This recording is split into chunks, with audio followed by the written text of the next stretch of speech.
Assalomu alaykum, hurmatli tinglovchilar. Bugun aerobik fiziologiya fanidan gemoglobin miqdorini aniqlash mavzusi haqida ko'rib chiqamiz. Darsning maqsadi gemoglobinning tarkibi, tuzilishi, ahamiyatini bilish va qondagi miqdorini sal-gemometr orqali aniqlash, gemin kristallarni hosil qilish jarayonini o'rganishdan iborat hisoblanadi.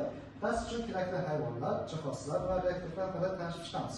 Birinchi o'rinda qishloq xo'jaligi va laboratoriya hayvonlari va ularning qonlari, qaychi, paxta va qonni olish uchun 0,2 ml pipetka, buyum oynachasi va qoplag'ich oyna va shisha tayoqchalar kerak bo'ladi. Va shu bilan bir qatorda spirtli lampa, kanat balzami, sal-gemometri, fluorid kislotasining 0,1 normal yetmasi, distillangan suv biz uchun laboratoriya maqsadida kerak bo'ladi. O'zi dars boshlanishdan oldin gemoglobin haqida ozgina nazariy qismini bilib olishimiz kerak. Ya'ni gemoglobin nima? Gemoglobin ikki xil asosiy komponentdan iborat bo'lgan oqsil hisoblanadi. Ya'ni globulin oqsili va gem moddasini tashkil etgan bo'ladi. Gemoglobinning asosiy tarkibiy qismi, ya'ni 96% globulin oqsili hisoblanadi. Uning tarkibiy qismi turli xil hayvonlarda, ya'ni turli xil qishloq xo'jaligi hayvonlarida uning tarkibiy qismi aminokislotalar turlicha bo'lgani uchun bular bir-biridan farq qiladi. Lekin uning tarkibidagi gem moddasi 4% tashkil etadi. Lekin bu barcha issiqxona hayvonlarda bir xil tuzilishga ega va bu rangli qism hisoblanadi. Uning tarkibiy qismi esa temir moddalardan iborat bo'ladi.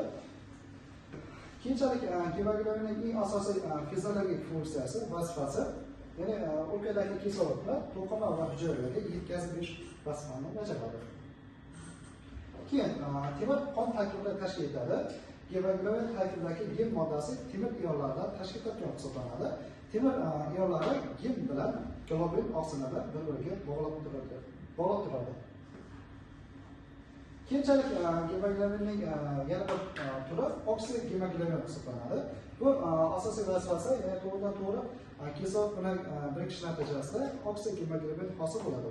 Keyinchalik oksidik gemoglobin beqaror modda hisoblanadi. U to'qima hujayralarga borgandan keyin bu parchalanadi, ya'ni o'zidagi kislorodni to'qima organlarga o'tkazadi.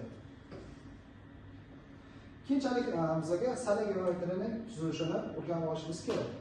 Eng birinchi sal-geometriyaning shtatifi va orqa tomonda xillashtirilgan oynadan tashkil topgan va oynada unda joylashgan 3 ta parabekadan tashkil topgan.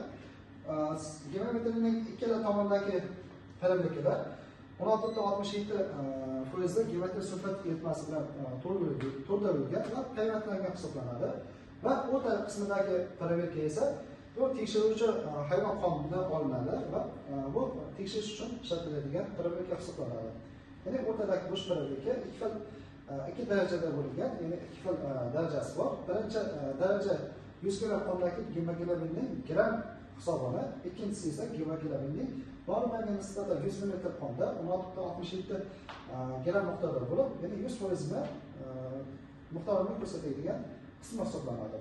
Keyinchalik o'rtadagi parabeka birdan 23 shkalaga bo'lingan parabeka hisoblanadi. Ya'ni ko'pda ushlash mumkin, ya'ni ikki qism tashkil topgan, ya'ni 0 dan 23 gacha va bu qismi ya'ni 0 dan 140 gacha raqamlangan, shkalalangan parabeka.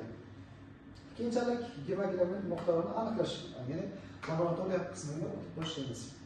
Geometridagi bo'sh parabekaning eng pastki, ya'ni ikki chiziqgacha vodorod fluorid eritmasining 0,1 normal eritmasi sonlanadi eng birinchi tartibda.